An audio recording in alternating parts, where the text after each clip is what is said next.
Well, Chicago Wolves continue their solid run, going 7-2-1 in their last 10 games, cementing their position in second place in the Central Division.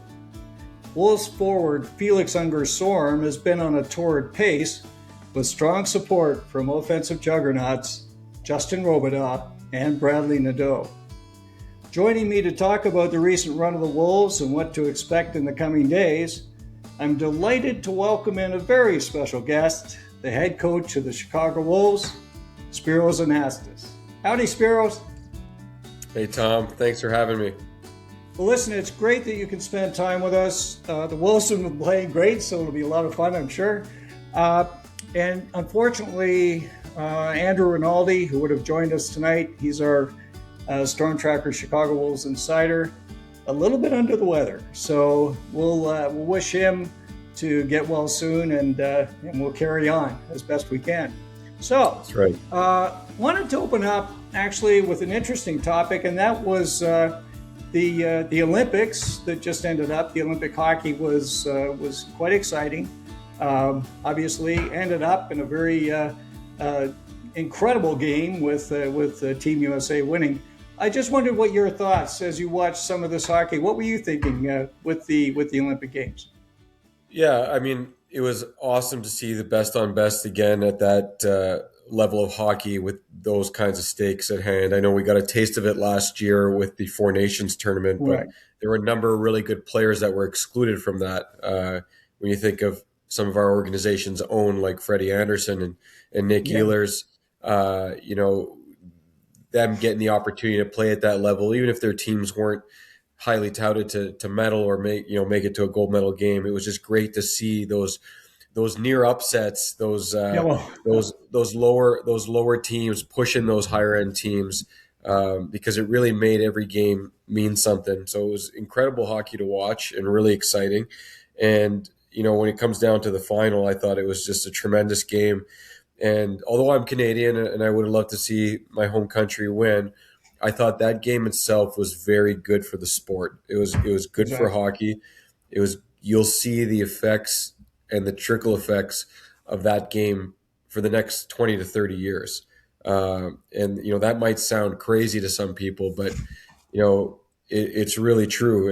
And I'm excited to see how it sparks growth in the United States, and the participation levels going up just because of one single, 65-minute hockey game. So international hockey, and I thought this would be an interesting segue for you, Spiros. You've actually coached in some incredible places in your career. You've had quite a fun time, I think, in places like Estonia and Serbia and China and Greece. Can you tell us a little bit about that? Yeah, those are some of the best coaching experiences I've had in my life, and they've been really beneficial for me because they've really stretched my, my learning in how to communicate with different people, different backgrounds, different learning methods, and different languages. Wow. Really having to be clear in your communication and your teaching. Especially when you're speaking to someone that actually doesn't understand what you're saying, and having to work through an interpreter or just work through video and visuals. So it's been really great for me as a coach. I first got involved in the international scene because when I was an assistant coach with Grand Rapids, the other assistant there was Jimmy Pack. Okay. And he and I left the Grand Rapids Griffins at the same time. I left for my first head coaching job at the University of Lethbridge, and he left to take the 4-year project of the Korean national team because they were going to be playing the Olympics in 2018. And at my wedding that summer, he actually started asking me some questions about how long the Canadian University season would go, what my availability in the spring would be like. And then when I told him, hey, the seasons are pretty short in Canadian University, he asked then if I was willing to help him on his 4-year journey with the Koreans. So he named me the head coach of the U18 team, and I was assistant along with another former NHLer, Richard Park, on the men's team.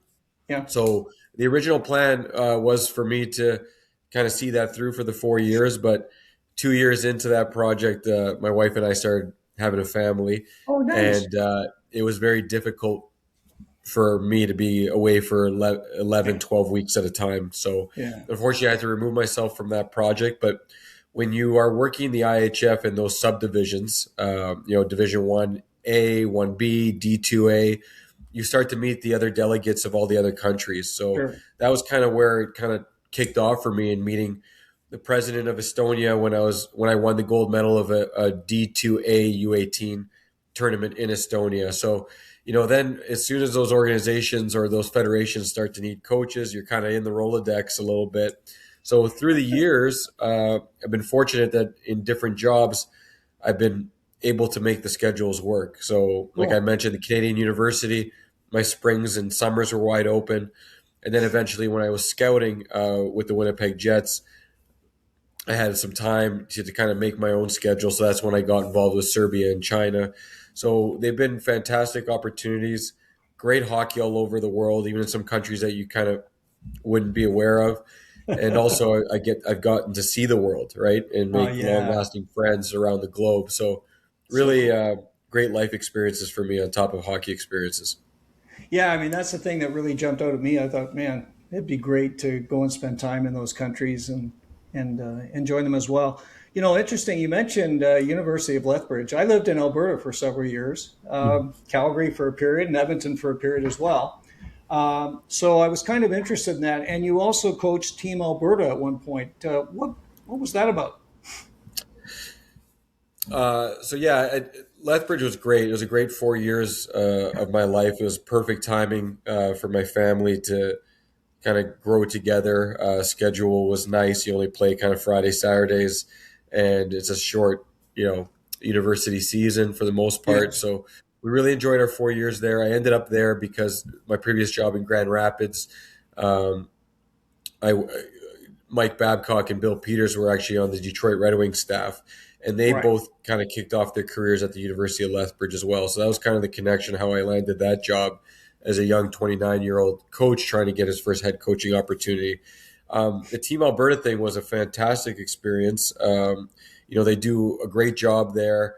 They have a provincial tournament with the four Western provinces from British Columbia, Alberta, Saskatchewan, and Manitoba. They call it Yeah. the WHL Cup, and all those teams are stacked with newly drafted WHL players, so a bunch of 15-year-olds.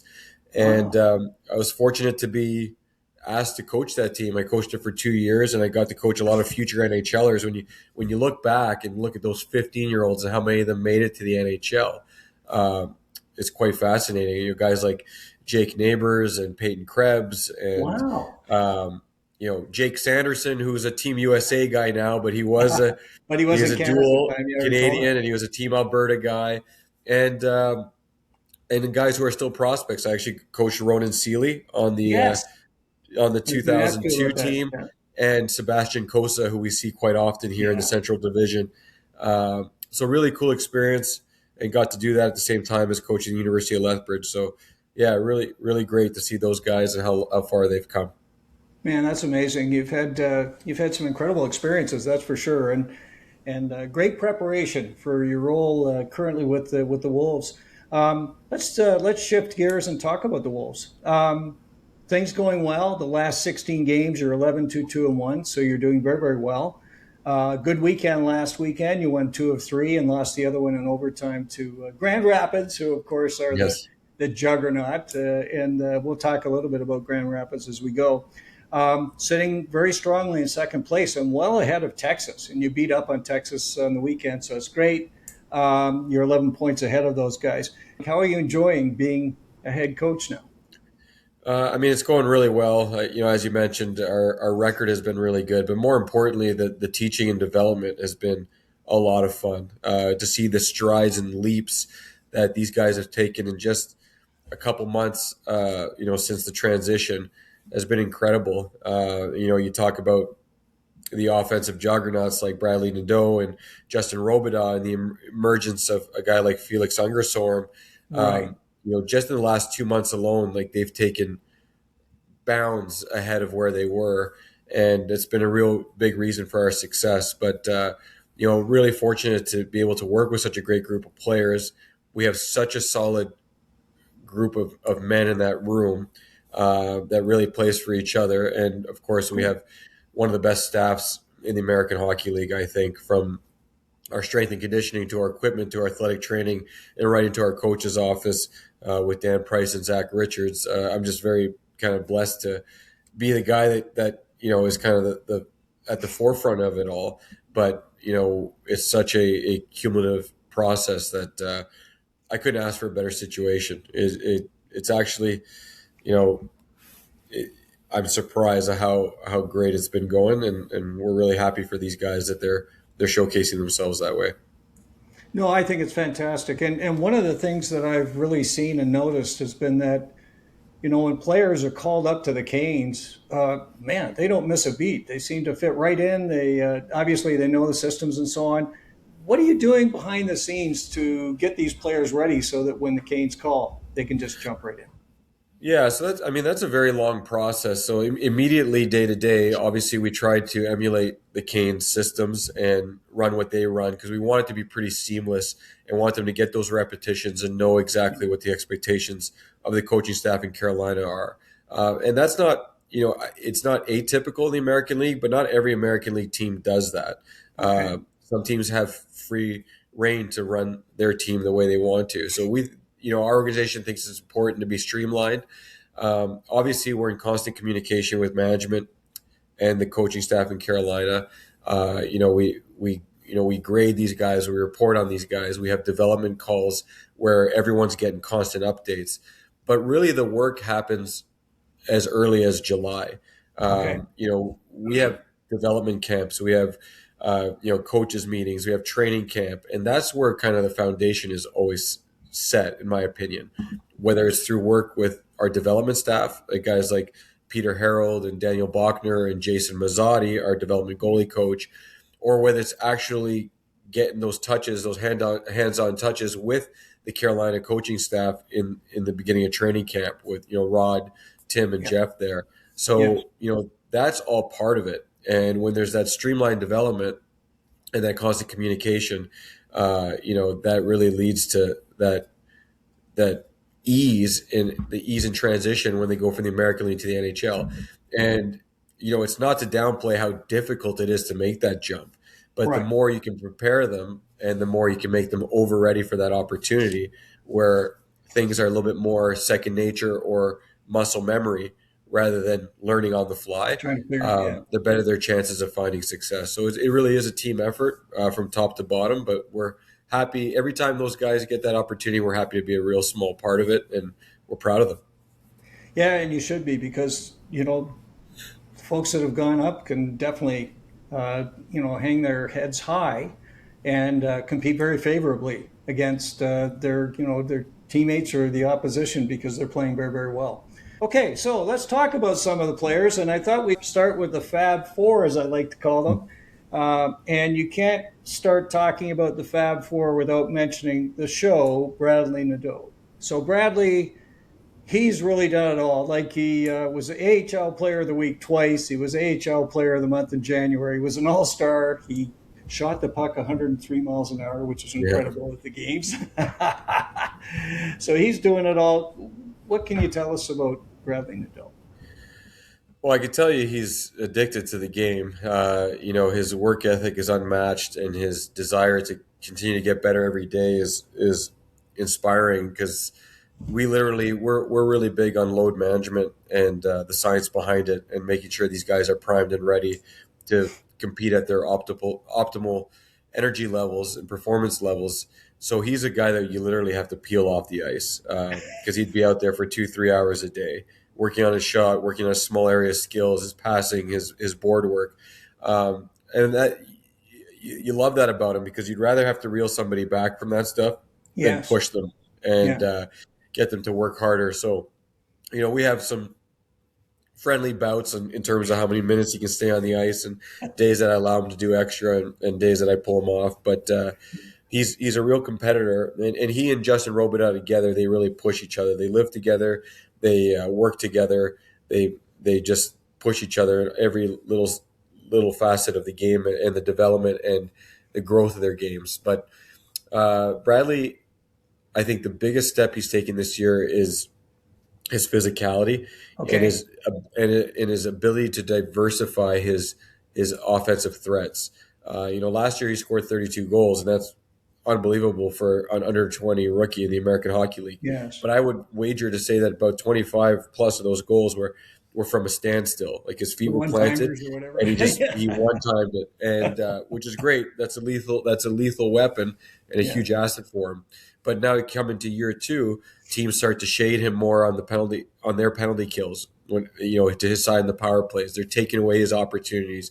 They're anticipating him a little bit more because they're familiar with his game, and he's really been stretched and forced to find other ways to create offense. So now he's creating a lot more off the rush, creating a lot more out of the offensive zone play, out of the corners or going east-west behind the net, finding other avenues to create offense on the power play, whether it's rolling over top. And Dan Price does a phenomenal job in running that power play, opening up those different options or opening up different decoys or different pass lanes for Brad, because we know the other teams are starting to try and take away his Yeah. one-timer shot. So it's been a huge step for him, his ability to kind of diversify his offense. The other one is just his physicality, Yeah. his ability to play on the inside, get inside hips and hands of opposing players, his forechecking ability. Like, he's got some grit to him this year that you could see flashes of it last year, but again, he was a 19-year-old kid, and he's still young. He's still 20, but a full year of confidence under your belt really Yeah. does a lot for you in your development. So, he gets inside, he checks guys, he gives guys the business after whistles, he draws penalties. We've made him into one of our top penalty killers this year. That's So exciting. he's Yeah. really expanded his toolkit, and to me, he's a guy that can play any role. Obviously, he's a top six guy, Yeah. but he can do anything you ask him. Is because he's put in the work, and we've given him those opportunities. So he's grown immensely this year, and it's exciting to see. Well, it's interesting you mentioned the starting to become more aggressive in the hitting side, because I've talked about that a lot on our podcasts, where even in, like, when he was up for his call up and during exhibition time, he was the guy going in and hitting guys and trying to get in on the forecheck and making it happen. And you could see quite a difference with him for sure. A lot more confidence, a lot, definitely. And of course, his defensive game has come a long ways, a plus 23 this year. So he's turned it around almost 50. I think he was minus 25 or something last year. So that's an incredible story. And, you mentioned Justin Robidas. Robidas had a streak going at one point, a 19-game stretch, 16 goals and 11 assists during that period. It was ridiculous. He was off the charts. He just, everything he touched seemed to turn to gold, and he was an all-star as well. How's he doing? Yeah, he's really wise beyond his years. He's a really true professional. Obviously, he's got the pedigree. His Yeah. father had been there, and he grew up watching what it takes, whether it's through his father or the people he was around in those locker rooms in those cities. But he brings a professional approach in everything he does, like from his nutrition to his recovery, to his stretching, his mobility, and also that additional work after practice. Another guy you got to peel off the ice, because he wants to continue to get better in every facet of the game. He's real versatile for us because he played, for the most part, he played down the middle last year, and He now did. he's Yeah. been on the wing this year. But I can guarantee he takes more faceoffs than any winger in the league. And he's really great. He plays both power play and penalty kill as well. He's actually paired with Bradley on the penalty kill, and he gives us a really strong option on any right side faceoffs, and he's very good at them as well. So he just constantly demands more from himself, which in a way also commands respect and more from his teammates. So he's just a natural leader. We slapped an A on his chest this year, and he's a young captain in the league. There's not too many guys that are of his age Yeah. that wear a letter, but he leads by example. He holds himself accountable. He holds his teammates accountable, and he's a really great pro. But yeah, he went on a crazy stretch there, and it was just simplifying their game. Like they played probably the best month of their of their careers by Yes. just doing the little things right, great puck deposits and driving the net and all those cliche things. They just kind of bought in, and now you see our whole team has followed along, and that's where we're getting these string of wins. That's You fantastic. know, and it takes time. As simple as it sounds, it takes time for a young guy to realize that the game doesn't need to be complicated. Yeah. Do everything you can, like play that 200-foot game to get into those opportunities to create offense, and then let your skill and imagination take over. But you got to get through your D zone exits, through the neutral Exactly. zone, into your forecheck to establish that, to be able to create those opportunities. Because if you're making it up from your zone through the neutral zone, you're often going to be chasing the game. So that's clicked for them, and it's pulled the rest of our team with them. So they're definitely two young leaders. One wears a letter, one doesn't, but they're both leaders in our room, and it's exciting to see. Well, and every time I've seen him up with the Canes, I've been impressed with Justin Robidas. He's just out there. He's a buzzsaw. He's making something happen. He's definitely he's taking it to the next level. I mean, last year he had 55 points in 70 games. This year he's got 47 in 45 games. Right. He's 10th in the AHL in scoring. He's got a plus 25. This guy, to me, he can do it all. And Nick Bass recently said something on one of our podcasts and said, if he was 5'11", he's in the NHL today. So it's he's going to get there anyway. I'm a very strong believer in Justin Robidas, and I think he's going to be a great one. Now, another one of the Fab Four that created so much excitement a few years ago at training camp for the Canes, and that was Felix Unger Sorum. Now, that was as an 18-year-old. He came over. He almost made the Canes. It was incredible. Last year, kind of a tough year for him. He played center a little bit, and that didn't work out so well. And I understand why the Canes wanted to look at him at center. He sees the ice so darn well. This year, it's a different story. And boy, he's really flying right now. Yeah, it's been a huge step for him. The biggest thing for him is he came in a lot stronger, a lot heavier. And it was a real big learning season last year for him. He got 20 points as a 19-year-old, and it's easy to look at Bradley Nadeau and then look at Felix Unger Sorum and think, well, one had a great year, one didn't. But I don't know too many 19-year-olds that can come into the American Hockey League and get even 20 points, right? And play a position that he was still learning and a little bit uncomfortable with. So it wasn't. I wouldn't say it was a failure of a rookie season, and you could just see his hockey IQ was there. You just knew that some things off the ice had to catch up to his brain. One being his body, and the onus was on him too. Putting on the muscle mass, following the program, but also learning about nutrition, learning about rest, learning about recovery, and we have such a great staff. Like our strength and conditioning staff and our nutrition staff from throughout the whole organization. We got Kristen, who's a nutritionist in Carolina. We got Bill Burniston. Bill Burniston is the head strength and conditioning coach for the organization. Yes. Last year we had Jake Nitschke here with us in Chicago. He's now the head guy with the Buffalo Sabres, and we replaced him with Jack Rinzel. So the amount of professionals and great people that have been around guys like Felix have given him every tool, and he's taken that upon himself to make himself ready for the 25-26 season, and it shows. He's heavier, he's stronger. Yeah. His IQ now is elevated because he's able to protect pucks, and I'd say he's one of the best in the league. His ability to protect pucks but still have the vision to know where all four of his other teammates are on the ice and be able to make plays. It's elite level stuff. So that's been the biggest reason why he's found that success this year. He's more confident in his shot, more confident in his playmaking ability, but also same thing. Like he's also learned how to keep a lot of aspects of the game a lot simpler. His wall play on exits out of the D zone it's still a work in progress, but they've gotten better.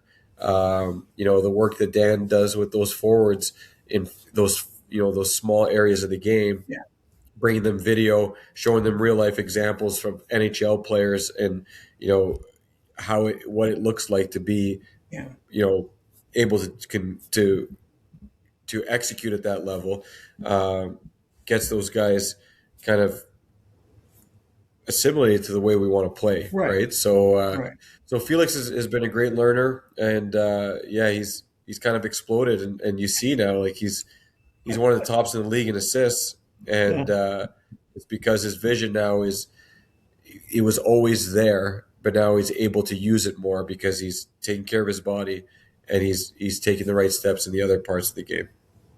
Well, for sure. I mean, he's got 19 assists his last 17 games, so he's definitely busy setting up players.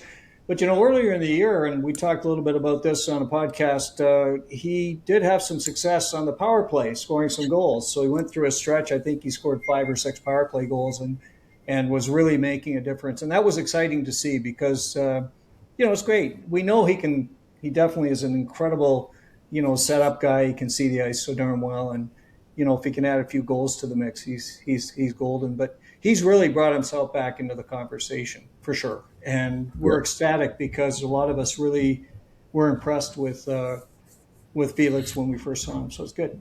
Wrapping up the Fab Four, we're going to move to the blue line. And a gentleman I talk about all the time, and people get kind of tired of me talking about Dom, but Domenick Fensore, who I just really love the way he plays. What are you seeing with Dom these days? Yeah, I mean, I've loved working with Dom over the last 2 seasons. I have a lot of belief in him. It was really great through the year last year to see his growth and his confidence develop, and him to get his first opportunity at the end of last season in the NHL was really special. Yeah. It's no secret. There's a lot of people that have, held the one thing he can't change that gets held against him, but he's an ultimate competitor, and he's a guy that I would choose to go to war with on any day because he doesn't shy away from anybody. He plays as big as his, if he were to stretch his stick over his head, he plays as tall as that. And he knows his disadvantages, but he finds a way to make those that his advantage. So he's incredible. He's really dynamic. He does everything for us, and he's really great at unloading pucks. Like obviously we have matches with our D pairs on who we want them to play against from the other team, but a big part of our matching is also who they're playing with on our team. So a lot of times, between Dan Price and myself, we're trying to find the right matches where we have an advantage over our opponent, but at the same time, like I'm getting Dom Fensore out with Ryan Suzuki, Bradley Nadeau, and Justin Robidas as much as possible because he's so great at unloading pucks and facilitating and distributing that those are the players we want him distributing to. And when they connect, it's like when they're really vibing, it's kind of like the Harlem Globetrotters out there, right? So. And you see some shifts, and it's like they know where they're going to be, and they're all really good friends, and they all, are connected off the ice too, which does translate onto the ice. Yeah. And it's just amazing. So yeah, he's been a real key cog to our success and the offense that we can create, especially 5-on-5, because he can really, really advance the puck to the guys that we want the puck on their stick for. I remember I did a piece when he was back at Boston. College, is it university or college? Boston University. Boston don't mess those up. Don't mess those up. I better get that right. Yeah, Boston. You'll get 2 people after you. You get Dom Fensore after you, and Peter Harold, our director of player development, who's from BC, he's a Boston College guy. So yeah, Boston U. I thought it was. Yeah. And I saw some of the play that he did there, and I thought, man, this guy is off the charts. Like he was just incredible, right? And he was captain of the team at the end and so on. And he was a Hobie Baker nominee as well. So, I mean, we knew that he had the pedigree, and I've just been thrilled with Dom. Okay, so let's talk a little bit about reinforcements. So you've had an interesting season. You've had players coming and going for injury. You've had, some call-ups. You've had all kinds of different things happening. But some moves were made. So back in December, Cal Foote was added to shore up the blue line. Cal, of course, former first rounder with Tampa Bay, so he brought in some pedigree. Big fellow, he's at 6'3" and over 200 pounds. And then you got Välimäki last month, which was great, and the Canes made a deal to pick him up. And again, he's another first rounder, so a good pedigree. He's a big player. He's over 6'1", 200 pounds. and he's been off to a good start. These guys bring the veteran support you need. What are you seeing from those two guys? How do you feel they've done? Yeah, they've done a great job, and that's exactly it. Like anytime you can bring that NHL experience into a young blue decor, it really kind of fortifies your blue line a little bit there. And they're different players. One's a little bit more dynamic, offensive. Right. Somebody who really likes to skate the puck. The other one's more of a shutdown defenseman, real hard at the net, and just keeps things as simple as possible. So when you can have two veterans that kind of bring two different elements, it really helps develop the very different prospects you have on the decor as well. Because we have Right. guys that are more Cal Foote style players, and we have guys that are more Juuso Välimäki style players. So it's really great that we kind of fill those two columns with two veterans that can kind of shepherd these young guys and show them what it's like. And anytime, like I said, anytime you had a veteran like that, they've been to the mountaintop. They want to get back. They have some experiences. They made mistakes as rookies, and they can share that wisdom with our rookies, with our Yeah. prospects. Yeah. And it's a really big piece of development. You see some American League teams heavily invest in that veteran presence. We don't have too many, but those guys are making a big impact on our young defensemen. Yeah. So they've been great. Juuso has really kind of revitalized our first power play unit. Right. Adding him on a unit with Bradley Nadeau, Ryan Suzuki, Justin Robidas, and Felix Unger Sorum, it just provides somebody that can really just keep things stabilized. And when Yeah. he speaks, they listen. Right? It's not just five young guys running around and just throwing ideas. Dan Price does a great job. He gives them the skeleton, he gives them the plan, he gives them the pre-scouts. But when you have a guy like Juuso Välimäki on Yes. the ice, when he sees different openings or has different ideas, or just needs to reaffirm the plan, like, guys, this is how we're supposed to be doing it. This is what we were shown. They just tend to listen to him, and Yeah. it's a really big boost. And you see our power play lately, that unit specifically has really taken off. And Cal just brings that huge, big presence, like in crunch time scenarios, 5 versus 6 in the last 2 minutes of the game, or a big Right. penalty kill, or a 5-on-3 penalty kill. Just his sheer size gives us an advantage, and we were Yeah. missing that with the loss of Charles Legault for a long while. Right. Right. So it was great to kind of to supplement that with Cal, and now we're healthier. We have such an advantage in the ability to configure our decor any way Right. we'd like. We can go heavier some nights, we can go faster other nights, Right. and we have an even balance of right shots and left shots. So we're really fortunate now that it's coming together at the right time in the last 24 games of the season leading into playoffs. So, but yeah, those two guys have been great additions for us.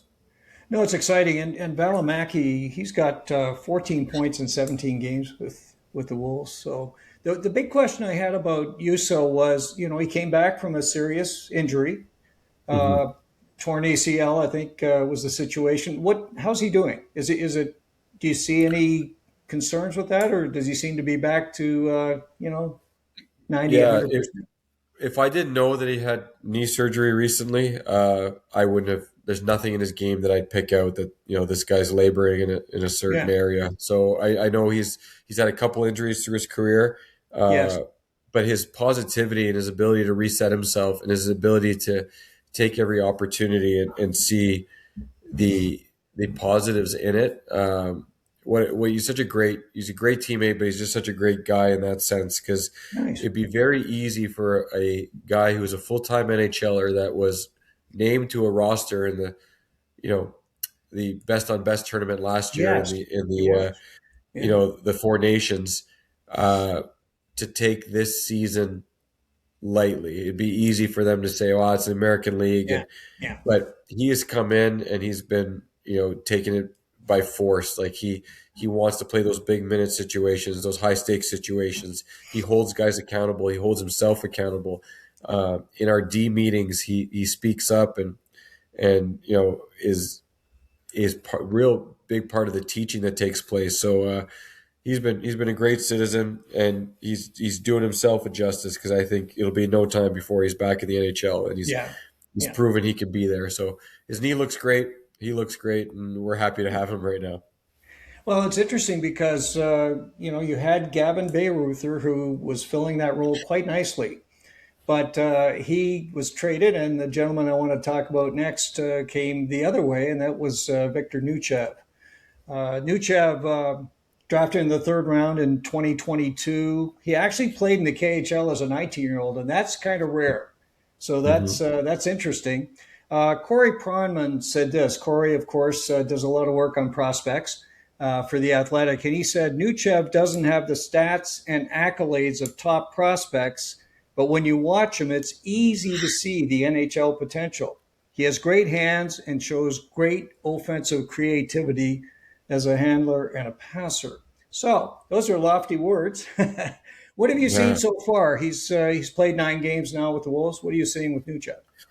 Yeah, so we see like a lot of potential in him. He has really great habits. I think that's really Okay. important. Now, Yeah. we made the deal, and it wasn't an easy deal to make, because we really loved Gavin Bayreuther, but obviously we had a lot of D, and but he played a big part in kind of ushering Dominic Badinka in. So it was tough to see him Yes. go, but it was a good situation for him, and we were able to get a piece back that in a need that we had to fill. So, but he's Victor. I knew him coming over that he had been coached by a very good coach in Rochester. Mike Leone is a really good friend of mine, and he's really big on habits. So I was pretty Okay. confident that we'd be getting a guy that knew the expectations of an American League forward and the habits that you need to do things right. And he showed that right away. His wall play, his ability to deposit pucks, Okay. his ability to establish forechecks. Um, you know, he he played such a simple game his first 3-4 games, that we had no choice but to elevate him up the Ah, lineup. And now I you know see the fact. Yeah. in the last little while, you see he's creating a lot more opportunities. He scored a goal the other day on Yes. Thursday against Iowa, Yeah. and he's getting a ton of chances, and he's creating a lot, and he's super slippery. Like, he is hard to defend. Like, he just like finds these little cracks that he can get through with the like, seems like the puck is on a string on his stick. But he picks and chooses his spots, and I think that's what we really like about him, because a lot of times those young guys that come over from Europe or from Russia, um, they'll try to force their skill. But like I said, he's got the habits that he gets those pucks in, and finds he has that puck patience that, when the time is right, he then attacks the net, or Right. shows his Right. skill or flashes it. So he's got a really good shot too. I'd like to see him shoot some more. He's a little bit of a pass first kind of guy. Ah. But he's really young too, so I think we picked up a really nice asset for the organization, but one that can help us in the immediate future here in Chicago. And yeah, he's fitting quite well. And Nice. we have three other Russians on the team, and so he's got Yes. some familiarity and some guys he can speak to. But yeah, he's we're happy with him, and I think he's about to break through in a big way. Cool. And he was moved up on that line with Felix Unger Sorum and the other gentleman I wanted to ask you about, and that's Noah Philp. And Noah scored on the weekend, which is great. A very important goal, a winning goal. What are you seeing with Noah Philp? Not we didn't see a lot of him with the Canes, so we're trying to get a sense as to what did the Canes acquire with Noah. Yeah, he's just a really good two-way center. He's got some good size and length. He's really good on the draw. He's responsible defensively, and he can provide some really good secondary offense. And he opens up some space for guys like Neuchev and guys like Unger Sorum, and Ah, he has no problem being at the net. And when you have guys as cerebral as Neuchev and Unger Sorum, they can figure out exactly what a guy like Philp's going to do. So, you look at our game winning goal against Texas on Saturday, it right. was, Felix takes the puck around the net, Mm, and it's almost like he knew that's where Philp's going to be reporting to. He's going to be reporting to the backside of that net, and he put it right on his right tape. there. First whack didn't go in, but then he roofed the second one. And that's what the advantage of having a guy like that play with such skilled and cerebral players. But he plays a good 200-foot game. What I love about him the most in this short sample is the accountability. Okay. He looks to himself first for solutions and for answers, and for reasons of why a chance against might have happened, or a goal against might have happened, or what could he have done to prevent it. He actually cost us a goal against Texas the other day. Literally tape to tape pass that went into the back of our net. And I loved it. He came to the bench and he said, "Guys, I owe you one." And did he ever repay his team in a big way? But no excuses, no hanging his head. He just went out and won his next shift, and then later in the game was, the ultimate payoff in a game-winning goal. So love that about him. And what I'm really excited for is to see him actually hit his peak this year, because he'd only played 17 games before coming to us. He played 15 in Edmonton. He suffered an injury there. Right. Played two in Carolina, suffered another injury. I don't think he played a single back-to-back in those 17 games. Okay. So now he gets to the American League, and it is a different pace. Sometimes it's harder to play in the American League than it is the NHL. Plus, now there's some back-to-backs. So he's been fighting through it, and I love his resolve in fighting through it. But he hasn't yet hit his peak. So when he does, it's going to be a pretty dangerous addition for us. And that line, Neuchev, Philp, and Unger Sorum, I think can really take some of our opponents by storm there. So I'm excited for it. But super good guy, and a new father. Recently just had his first baby. Exciting.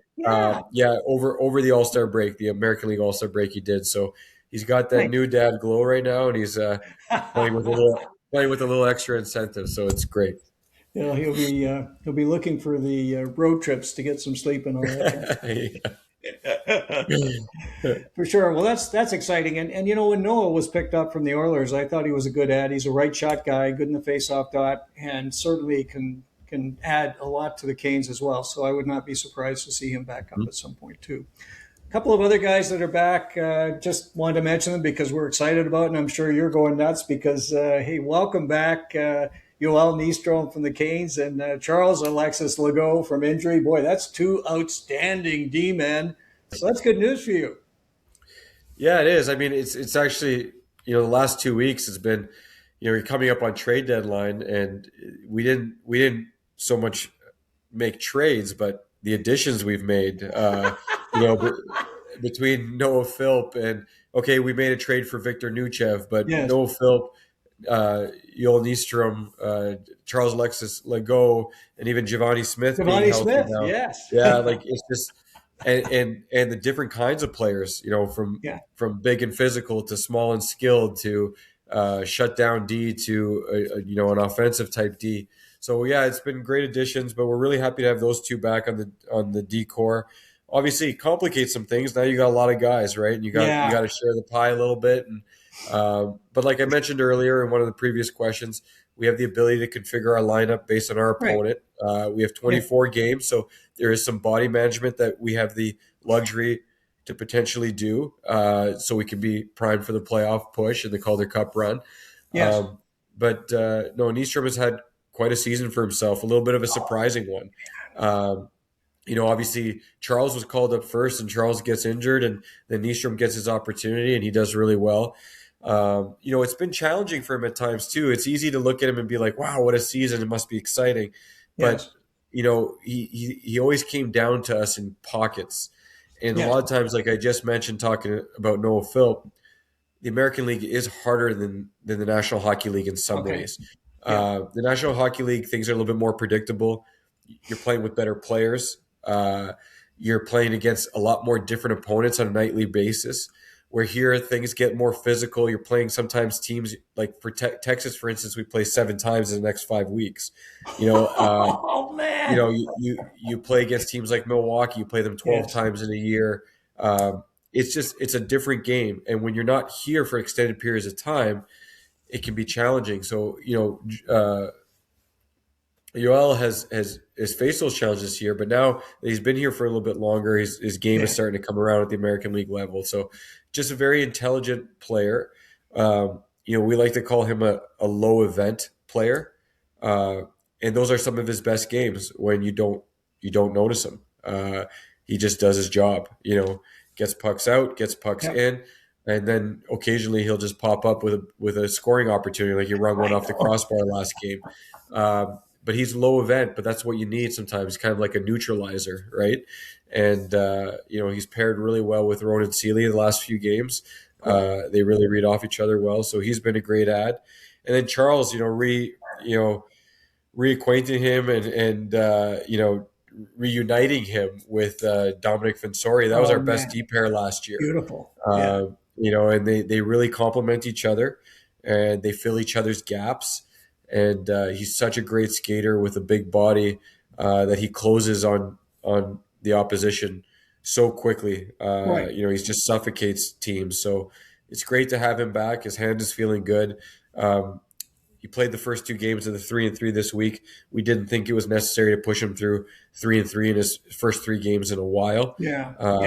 So, obviously we scratched him against Texas, but he's excited to be back, and he's a big addition for us. And again, adds another big body for us. Yeah. So, there's opponents where we need to go big on the right side. We have, Legault, Foote, and Badinka, or there's opponents that we need a little bit more speed, to facilitate pucks. And then you got guys like Nystrom and Heimosalmi. We have a lot of tools. We have the luxury of a lot of options right now. So while there's some hard decisions to make and sometimes hard conversations, you'd rather be in that boat than in one where you don't have any trying options. to find out where you're getting your next defenseman from the gargoyles. Yeah. Exactly. And we've been there this year, and we succeeded. I think Doyle came up, and you've had other guys come up as well. Yeah, obviously Bryce Montgomery did really well for us, and then we had Braden Doyle on a PTO who filled every minute he could get. So that's the American Hockey League. So hey, Bryce Montgomery's got some big fans in the Caniac world. He impressed a lot in the prospect showcases and so on. Big man that can skate. I really liked what he was doing, but he seems to be settling in the ECHL. He just can't seem to crack in. You know what? He played 22 games this year compared to 5 last year, and everybody's path is different. So I wouldn't count Bryce Montgomery out ever. He's a competitor. So I'm happy to hear that people are noticing. No, I'm sure. Hey, a couple of minutes on Unsung Heroes, because sometimes there's folks we don't talk about much.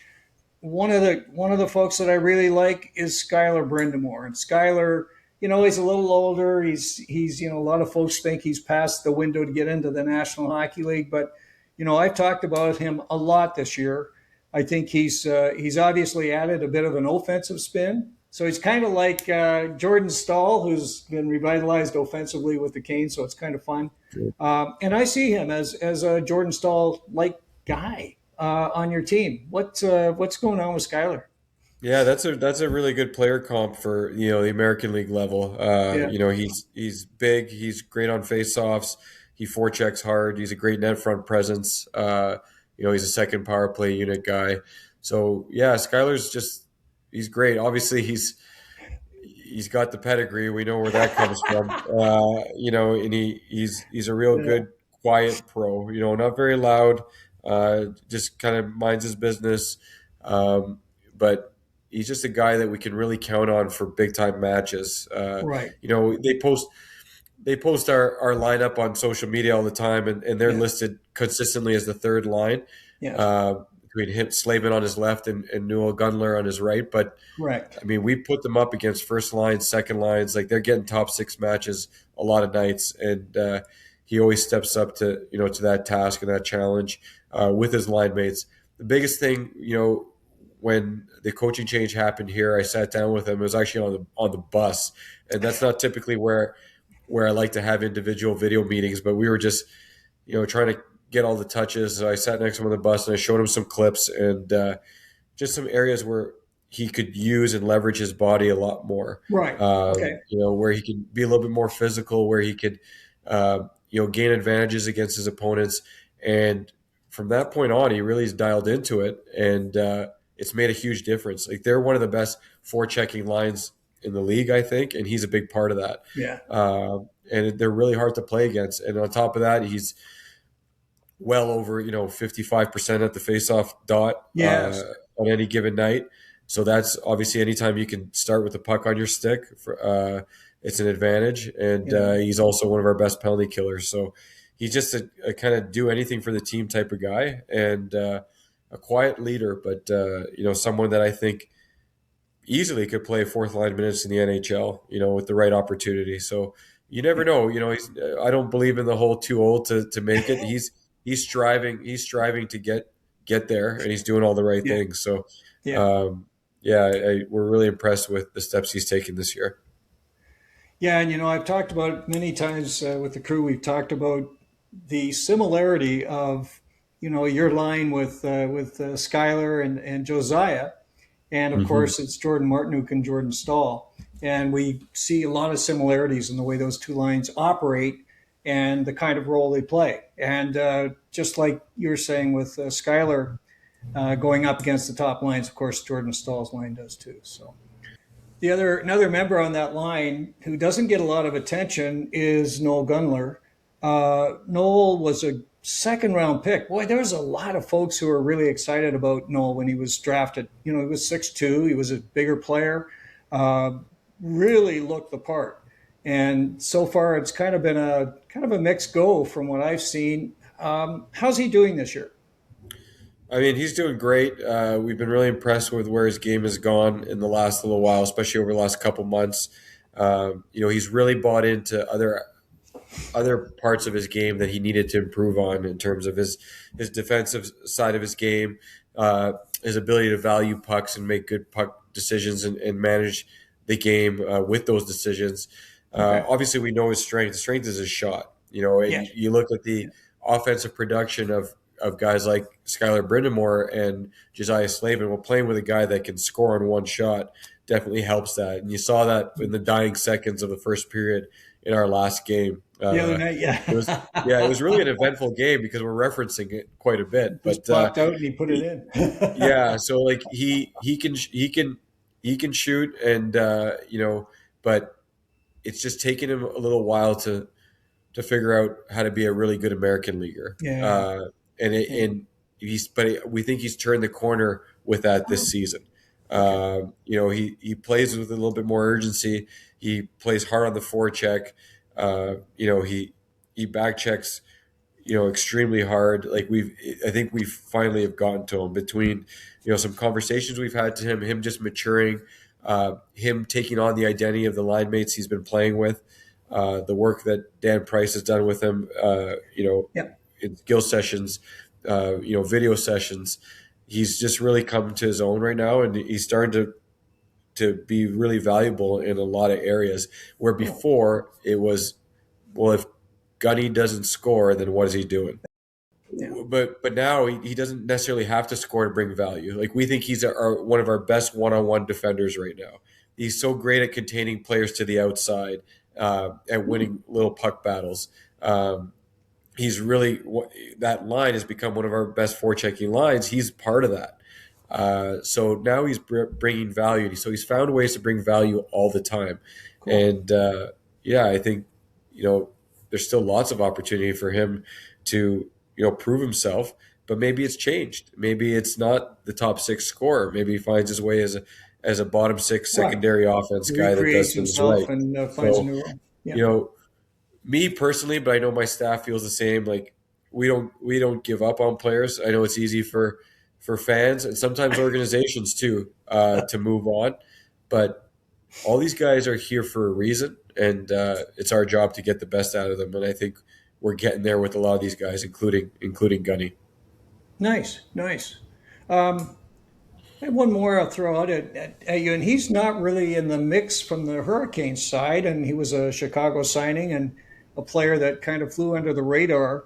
Had played with the Barrie Colts, had a pretty good season, 95-point season with them in 22-23, and I'm from Barrie, so I thought that was great. I thought that was kind of cool.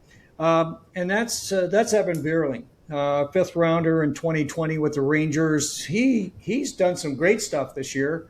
What's going on with Evan? Yeah, he's been real great for us. He was a nice surprise for our staff, dating all the way back to rookie tournament. We really liked what he brought, the versatility in his game. His knack around the net was real Yeah. huge.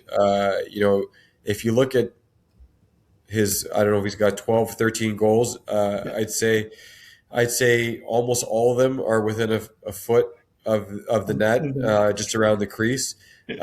He's just really smart and great at anticipating where the puck's going to be and just finishing there. Puck gets on his stick, he's able to put it away. He's been a big part of Felix Unger Sorum's success this year too, because a large part of the season, Felix's line mates were Evan Vierling and Nikita Pavlichev. So real big part of that. And now with the more depth we've had, we've been able to, put him in a different role with Nikita, where they should be able to dominate, third and fourth lines of other teams. So he's been a great teammate, nice surprise, a nice kind of diamond in the rough for us. But the pedigree's always been there. Like you said, he was really successful in the Ontario Hockey League. He was a draft pick by the New York Rangers. Yes. Some of these guys suffered through, that year and a half, 2 years of COVID, and may have missed out on those early career opportunities, right? And then he had a couple of injuries, and then he found himself in the ECHL. Yes. So it was a great find by our management, and he's really made everything and the best of the opportunity he's been given this year. And now he's a solid piece of our lineup. So, we're really excited that we found him. But he showed it from early on. And almost like he refused to go back to the ECHL. And we love that. We love that in him. Well, that's good stuff. And now that you've got Viktor, Neuchev, and Noel Philp moved up to that second line with, or whatever line you want to call it, with Felix Unger Sorum, you've now got a couple of great guys on your fourth line, because you've got Nikita and of course Evan Vierling. So you've got to be really excited about. Wow, this is getting better by the minute. Yeah, when 2/3 of your second line moves down the lineup a little bit and gives you that depth and gives you that versatility too, because who knows? There's going to be games where Neuchev's not going or Philp's not going. Now you got guys that you can move up and down, and exactly. Since the change, I've remained as running the defense, and Dan still runs the offense, and we talk and we plan and we scheme and we take a lot of pride in it, but we also joke around about it a lot too. But it's a big part of our game, and having that flexibility, is real critical, especially if you're going to be making a run deep into the season. So, anytime you can look at your fourth line and be like, man, that's a second line caliber group, you're in a good spot. Well, and now it's going to get even more crowded because, of course, Giovanni Smith's back, and you've got Yannick Turcotte. You love to have him in there because he'll lay a beating on some people just to keep things moving along. And I wanted to ask you while we're doing this is what's up with Juha Jaska? He's been battling an injury all year. It's just been up and down. Obviously, there's some things I can comment on and some things I can't, just for the sake of privacy. Yeah. But our medical staff, both in Carolina and Chicago, has done a really good job with him, and he's been close. And then sometimes it's a step forward and a step back. I know there's still some hope that he gets in at some point this year, but it's an ongoing process. Unfortunately, it's been a tough season for him mentally as well, because all these guys are competitors and they want to play. But we got to at the same time make sure that you don't make anything worse, right? So that's all I can really say on that for the time being. Well, I just wondered if he was close or what's going on. Unfortunately, there's been times we thought he was close and times that we thought he's quite far away. So it's one of those. It's in an area that is, it's tough to tell, unfortunately. So it's But what I can say with confidence is everyone's doing the absolute best work possible for him. Well, he's a great guy, and last year, of course, he patrolled wing on that top line with Ryan Suzuki and Bradley Nadeau at different times. So he would bring a tremendous amount, and I loved his play with the Canes. Just really out there making things happen, and you never were concerned if Juha Jaska was on the ice. He was great. Yeah. Okay, a couple of minutes on young studs. Ivan Ryabkin played 25 games with you guys. He's tearing up the Quebec Major Junior League with Charlottetown. No surprise, he's got 21 points in 11 games. Yep. He's gonna destroy that. He did the same thing in Muskegon last year. What did you see with him when he was with the Wolves? Well, the biggest thing we saw with him is just fearlessness. Uh, Okay. as an 18-year-old in this league, and there's not many 18-year-olds that play in this league, especially ones that, played the kind of role that he did. Like, he was Yes. very physical. He was fearless.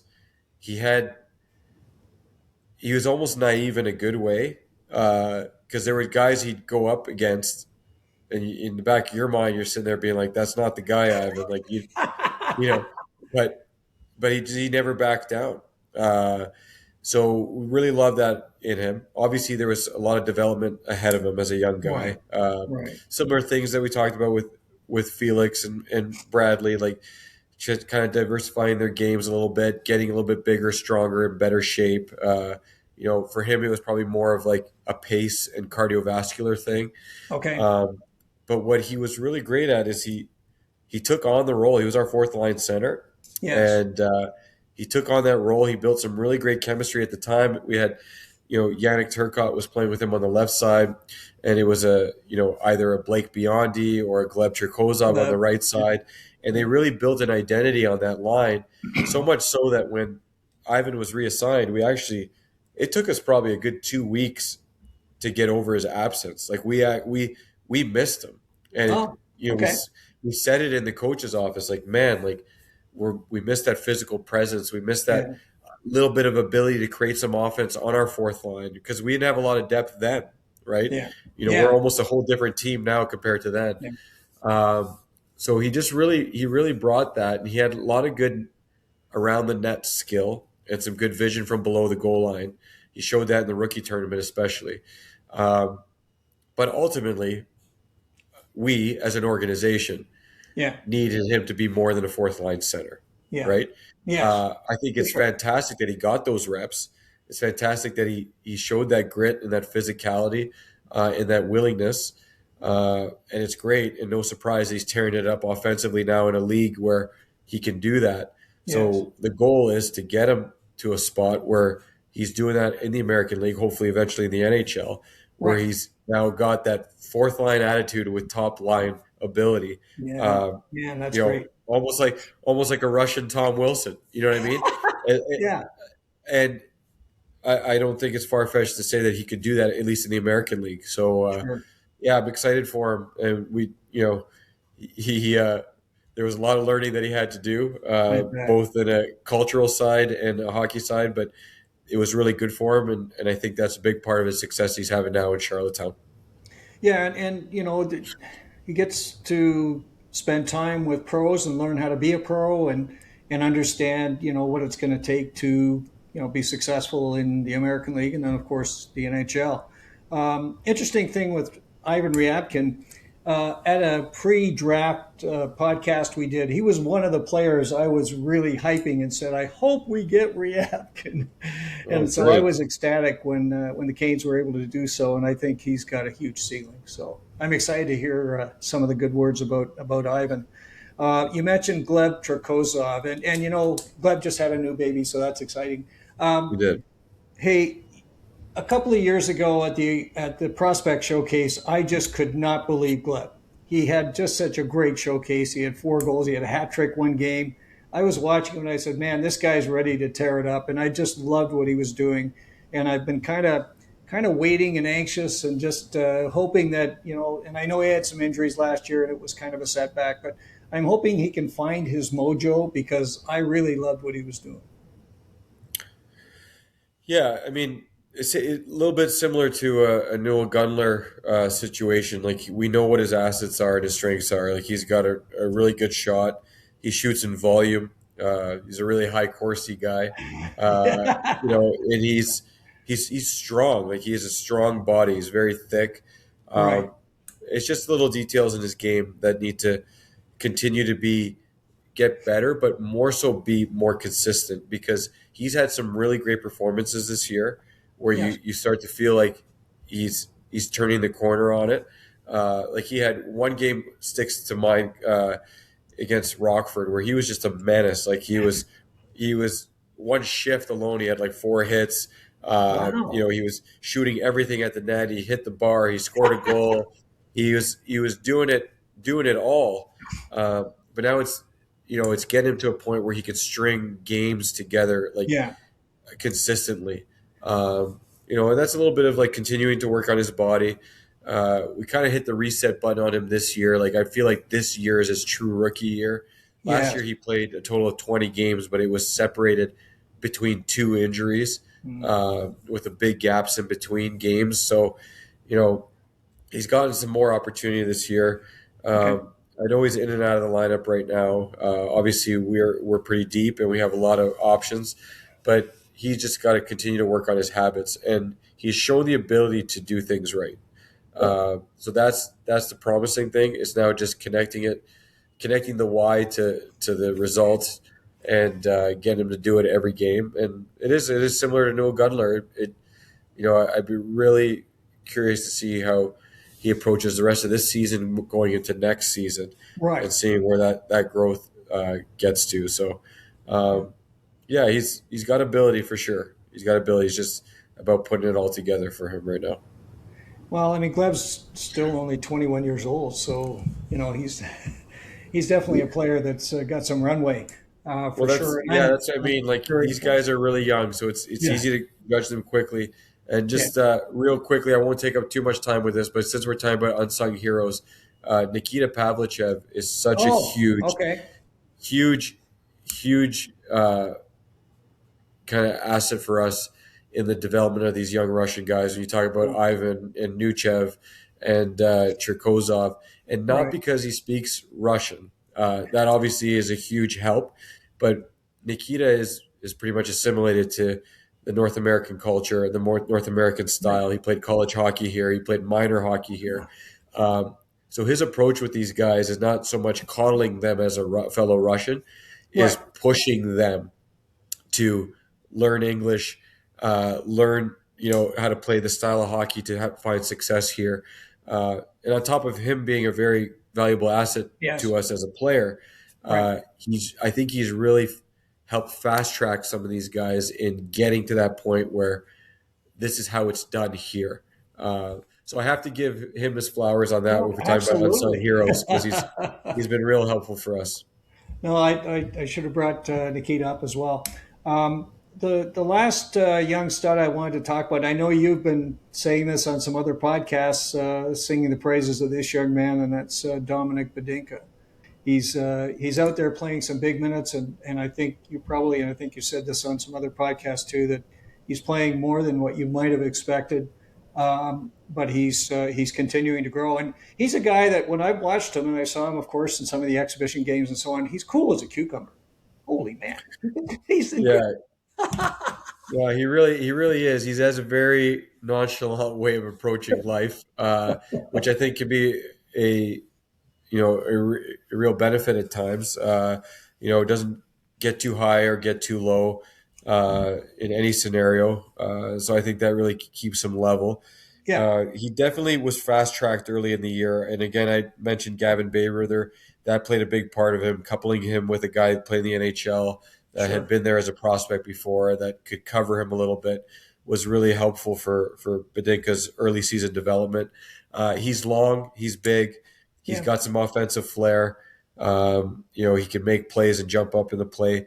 His one of his strengths coming in was his ability to break pucks out. Ah, And because he's cool as a cucumber, he can take pressure and make those plays and make those tape-to-tape passes to advance the play out of our zone.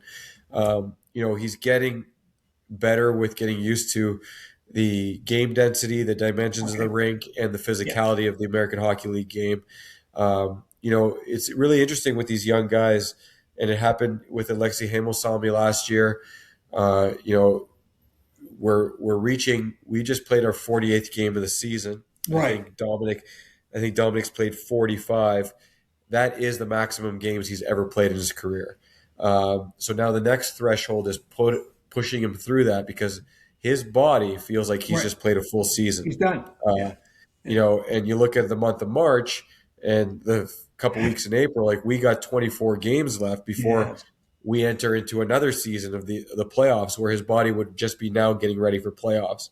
Right. Um, so that's where like you really got to kind of push these guys through, develop their strength, keep their minds on the right path, because it happens quite often with European prospects and even some college prospects when they hit that 40 to 45 Right. game mark. Yeah. That's what they're accustomed to. Now, thankfully, I think because of his size and the incredible shape that he's in, and the strength and conditioning program that he's been on with Jack Rinzel here in Chicago, I think he's going to fight through it a little bit. I think he's going to have some ebbs and flows, but I think it's going to level off Yeah. to a point where he's going to be able to handle it. So we're excited for that, and he's he's definitely done well, and he's very open to teaching, and that's all you can ask for as a coach. Okay. Let's shift gears a little bit. We have the trade deadline just around the corner, and I wanted to bring this up with you because I thought it would be fun.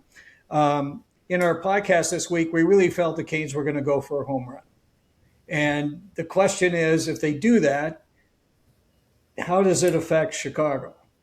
What's your thinking right now as you go into the deadline? Oh, yeah, I mean, it's I've been around the game long enough and have enough years in the American League where I know that anything's a possibility at the trade deadline. yeah.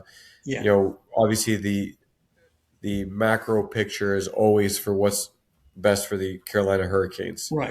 And that includes everything, not just the trade deadline, but even lineup decisions that we make here. We want to win, we want to Yeah. develop, but everything is with the lens of what's the best for the Carolina Hurricanes. Yes, of course. We understand that as Carolina Hurricanes employees, so we know, and we would love nothing more than for the Carolina Hurricanes to take advantage of their window to win a Stanley Cup, right? Right. So that might be at the expense of our roster. I've been there before. Yeah. When I worked for the Detroit Red Wings, I was in Grand Rapids. We had a really fine rookie who's made a nice career for himself in Calle Yarncroc. Yes. And we had a veteran down with us in Patrick Eaves. So from an American League perspective, you got Patrick Eaves, you got Calle Yarncroc. Wow, like we're 24 games away from the playoffs, and then overnight they're both gone, and the Red Wings got David Leguan, a fourth line center. Yeah. And they got eliminated in the first round. So we're in Nashville, or where was Legault? Yeah, it was to Nashville, right? So, not a very exciting trade, no but that's what they thought they needed. Yeah. And it didn't work out. They got eliminated in the first round, and then Leguan signed with Ottawa after that. Yeah, but I think I remember that. Yeah. sometimes that's the price you got to pay. So we're ready for it.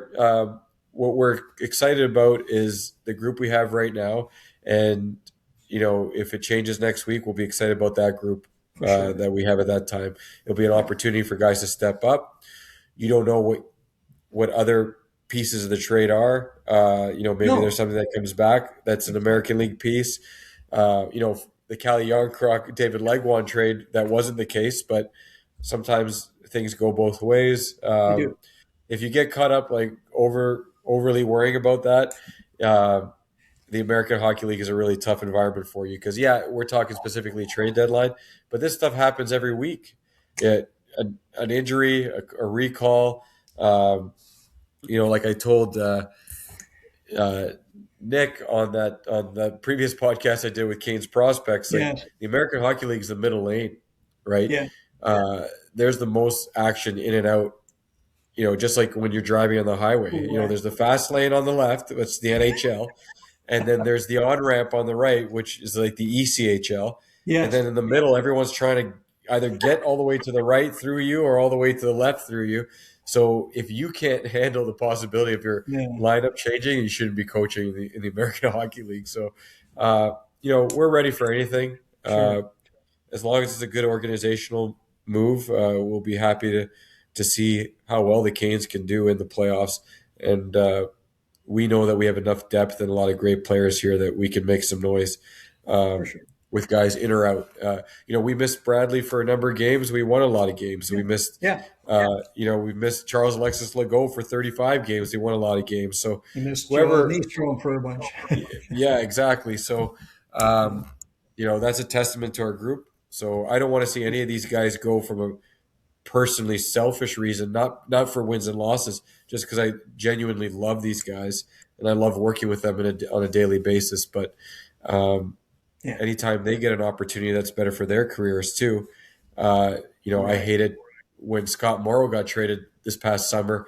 It hurt me Of inside course. because I had built such a rapport with him. Sure. Um, but at the same time, I was overjoyed by the fact that he was going to get a real good look with the New York Rangers. So, those are little victories that come along with every situation. So we'll see. We'll see what happens. We're about a week and a half away or a Yeah. week away. So, Yeah.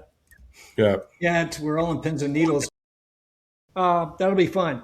Let's wrap up with a brief discussion on what's ahead. You've got a busy month in March. We'll talk about March, and I know you've got April as well. And you got a couple of games against Grand Rapids. I wanted to mention them specifically because Grand Rapids has just been incredible. And one of the things that Andrew and I have talked about with Grand Rapids is the defensive core. I mean, they're just incredible, right? Like you got Gustafson, Lagesson, Mitchell, Hall. I mean, these are all pros. They played a lot of hockey in the NHL, and then you got some other younger guys, Tuomisto and Wielander. So they've got a heck of a defense, right? And you look at that, and they've got Sebastian Kosa and the other guy that's in goal for them. They're tremendous. And you sit back and say, how are you going to do that? Well, wait a minute. Look at your D core. Ha! I think we're going to have a Yeah. conversation here. I mean, when you got Fensore, Välimäki, Legault, Foote, Nystrom, Badinka, Hemus, I can go up and down the list. You can go up against those guys, and you got a goaltender right now that's standing on his head. So I think you guys are in a good situation here.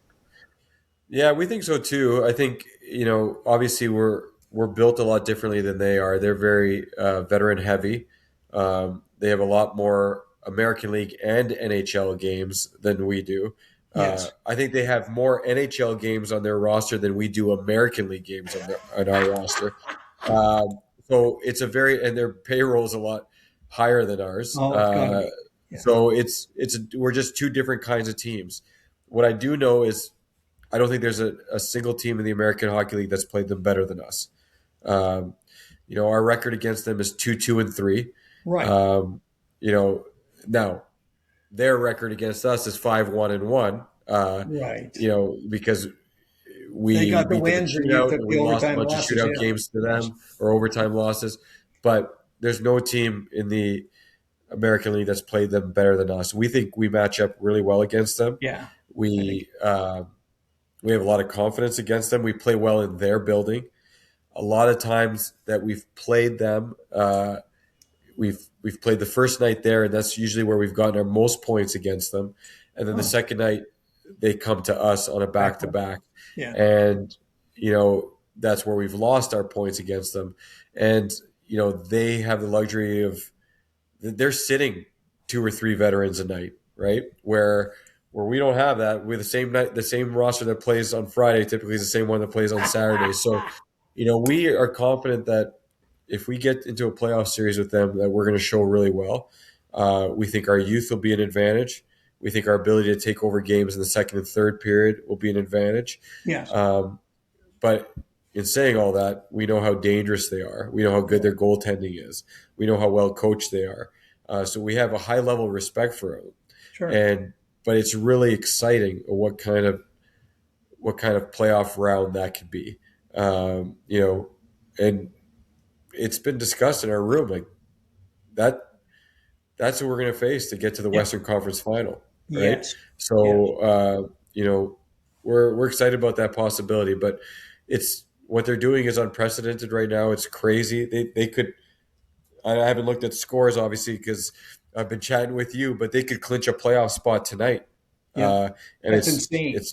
It's February 25th. So it's that's crazy. We thought we were on a fast track to clinch a playoff spot maybe mid-March, which is early, but that's next level stuff. But that's why you got to play the games, right? So we're excited, and our guys have a lot of confidence in them, and we hope it does happen. We hope we win our first round match. We hope they win their first round match because that's who we want to go through. We want to beat the best to be the best. So. For sure, and of course, if the roster stays materially as it is right now, you will be in a better situation than the other times you've met them, right? So you're going to be No doubt. stronger on the blue. You're going to be deeper on the forward side, and of course you're very solid net with Caden Primo and Amir Metkov. So yeah, I mean I think it's exciting. Yeah, um, it'll be a good series if we get there.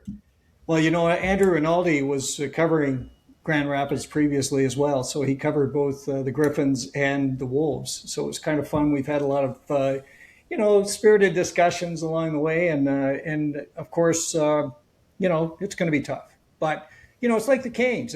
It's a microcosm of the Hurricanes, right?